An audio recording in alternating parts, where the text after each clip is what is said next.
Friends, I mentioned earlier,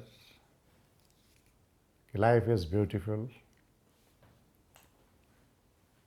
and unnecessary.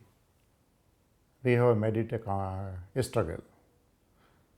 A simple life has been made very, very complex and full of a struggle.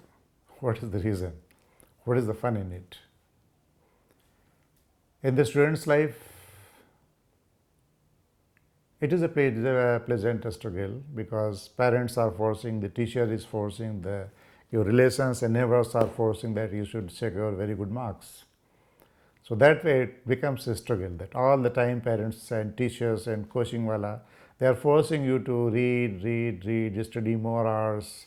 When you want to sleep, parents are saying no sleeping, no playing, study, and they make your life hell.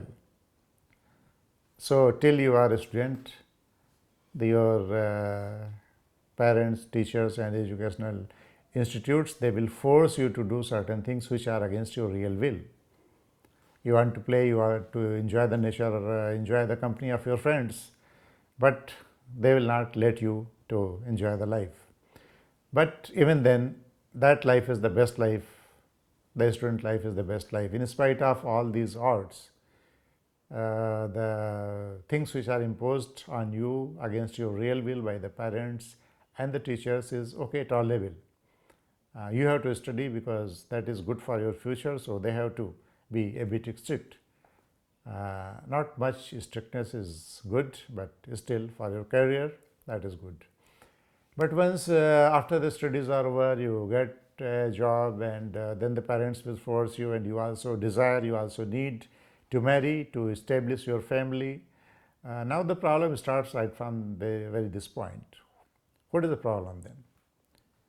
Because the tradition is that without knowing the girl, you marry a stranger girl.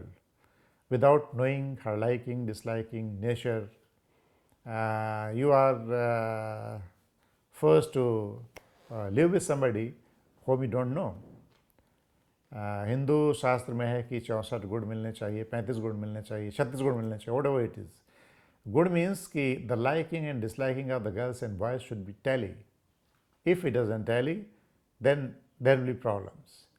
And the tragedy of human society, Indian society is that it is taught to the girl by parents that your पिया का घर is your last घर, वहाँ से निकलने की कोई गुंजाइश नहीं है, वहाँ से अगर उठेगी तो अर्थी उठेगी. That is kind of philosophy, that is kind of preaching, that is kind of teaching which is forced by the society and most of the girls.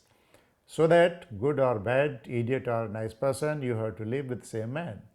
Now the problem starts right from this point, that you are forced to live with a person whom you do not know, whom you do not like, may not like, or who is totally against your nature, against your liking and disliking. So they drag whole life in a hell. The husband and wife, they live in a hell. In the society, they appear to be happy, they look very happy, goody. When they go to marriage party or some dinner party, they are wearing good coats and ties and all that, and they pretend to be very happy as if that is a very happy family. But the inner story is totally opposite to it. They are living in hell, they don't like each other, but they pretend to the society and the relation that they are very good couples. And this way they are really dying in each and every moment. That is the tragedy. There is no choice. There is no choice for the girls because उनको ऐसा बताया गया कि this is your last house. When you die, only then you can come out of that jargon. And for husband also, there is so much social pressure that if you part or separate, then it won't be liked by your relations and the society, and whole blame will go to you that you did not care for your wife, and you are just partying because of some hanky-panky things. You must have done it. So they live in a hell, and this is the position of the 90% of the couples of this society, that they do not live with happiness. They are just in a hell. So what is solution then? The solution lies first that marriage is not essential. It is a just an agreement. Secondly, if agreement doesn't suit you, if it doesn't fulfill your fulfill your dream, then what is use of this agreement? Then there should be breach of agreement. There should be breakdown of the agreement. For that, our society and we guys are not ready. Now, the solution is, firstly, the boy and girl, they should know each other. They should live in friendship for some time, for a month, for a year, like so. They should know what exactly is the nature of their spouse, opposite party. Once they understand the nature, the liking and disliking, only then there is a possibility of living together lifelong in a happy mood. Unless that is allowed by the society, unless that happens, unless that becomes the way of life acceptable in the society, the institution of marriage is going to collapse. It is going to be converted into hell, which 80-90% Indians are living in a hell.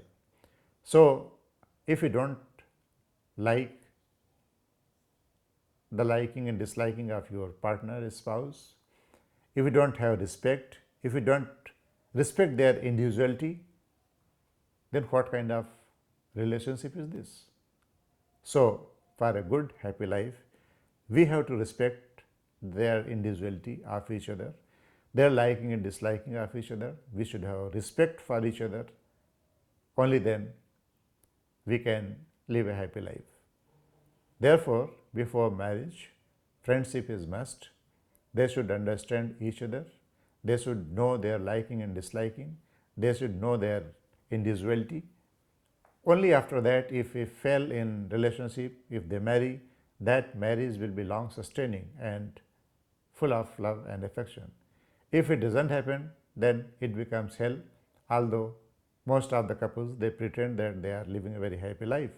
But inner story is very, very shocking and very, very heinous, very ugly. So, we should start a sort of renaissance. We should understand, the parents must understand that before marrying their daughter or a son, they should ascertain it that both the persons know each other. There is a free mixing, there should be free mixing, and they should understand each other. Only after that, they should go step forward to marry. I think that is my message to live a very happy life. That's it.